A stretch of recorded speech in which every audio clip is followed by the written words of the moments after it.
Tobacco production is said to be an important contributor to Zambia's economy in terms of labor and revenue generation.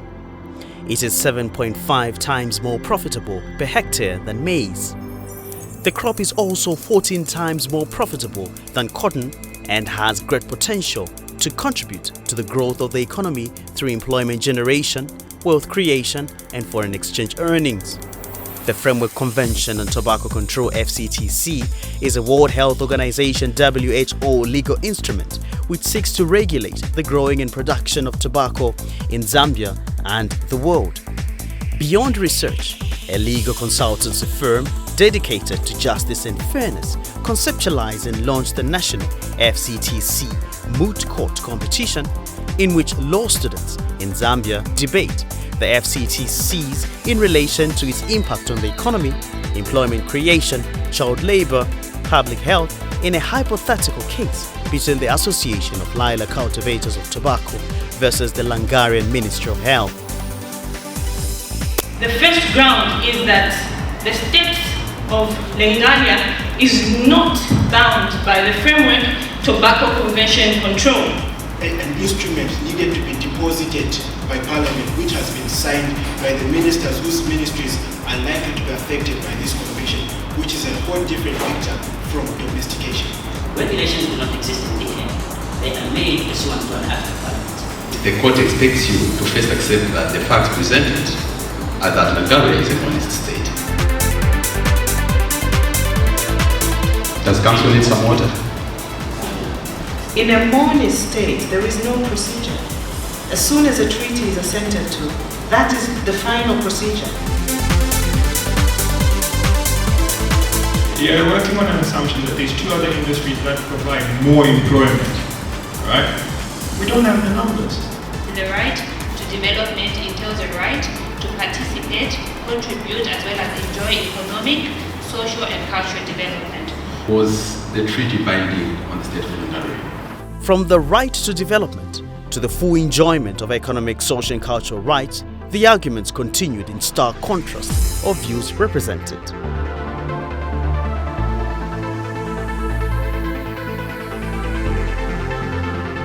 Quiet or right acceded to the FCTC without following the recommended procedure in Section 5 of the Langarian International Treaties Act of 2000.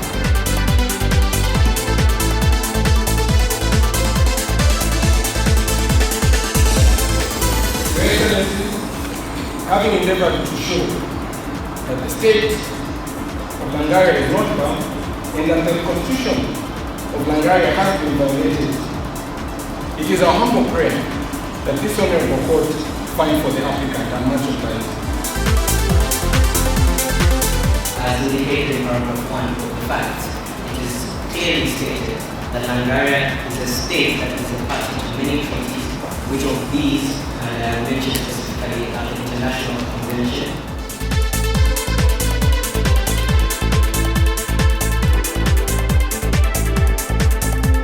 The Minister of Health, Mr. Sasu, did have power to assent or bind the state to the treaty. So you're telling us to ignore what the facts are saying? He states that, Excellency, that the new public health regulations violate the Langarian Code's rights to develop. Thank you very much. Otherwise, I have instructed the people at the back to open the door that will show you if you are not responsive to these rules. Please proceed, applicants. The first meaning was that a person's right to development is going to be violated if they do not participate. This means that we are also bound by the Vienna laws of treaties, which gives a provision under Article 7 that indeed the minister was in full capacity to have signed on behalf of the Langarian state. With the sessions headed for a mid-section tipping point between the mooters representing the applicant and the respondents, in this case, the judges hammered the gavel for an adjournment for lunch, a much-needed breather before the afternoon session. With the evening beckoning a few hours, the case intrinsically boiled down to public health versus economic benefits the state of Langaria enjoys from tobacco.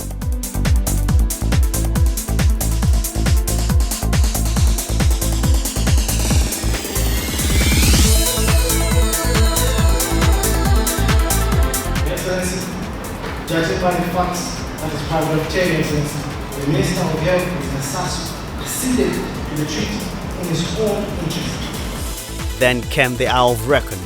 After over 8 hours of presentation of heads of arguments between the 6 schools, 2 made it to the finals of the National Moot competition.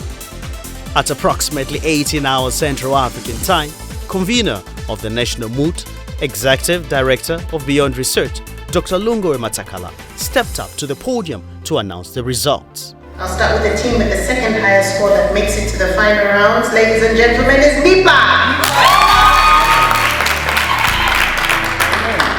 The winners of the preliminary rounds are UNILAS.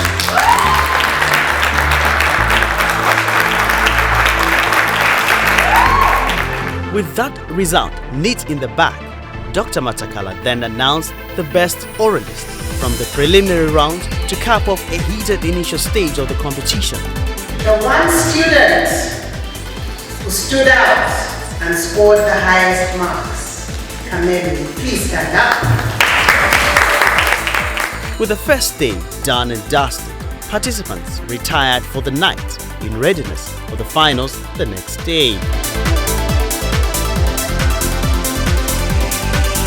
Day 2 beckoned the beginning of the final round of the National Moot.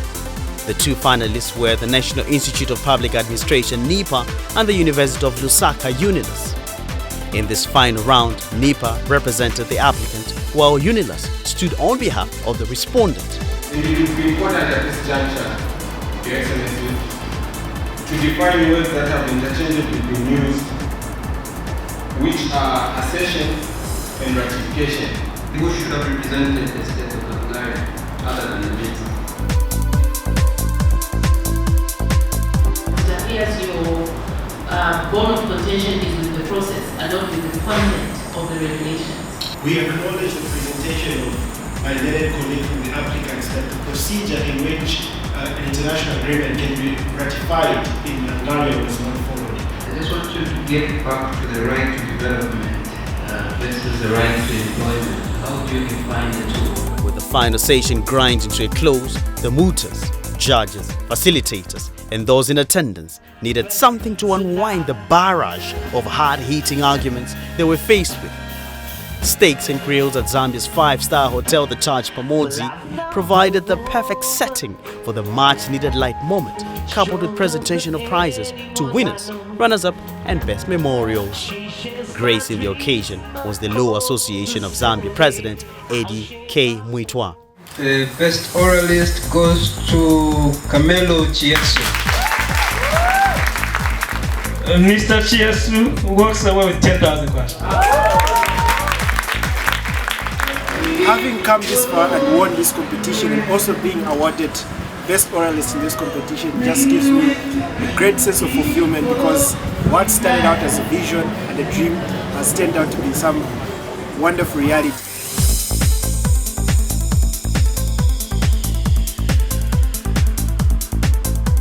For our winning team, oralist number 2 is Christine. There's utmost gender equality here. That my first big thank you goes to my lecturers, in particular Ms. Chizinga and Ms. Mwanza, who saw something in me. The winning coach from the UNILAS team, Lumbiwa Mwanza, had this to say on her team's proud achievement. Assisting them through the whole journey hasn't really been easy, but we are so happy that our works have not been in vain, and we have finally managed to win the competition. The University of Lusaka, UNILAS, would carry a nation's weight of expectancy on its shoulder in the regional moot slated for the following week. Talk of memories, Dr. Matakala aptly put it in signing off. And now we've come to the end of this very, very important experience that each one of you has had. I hope you will walk away with many memories.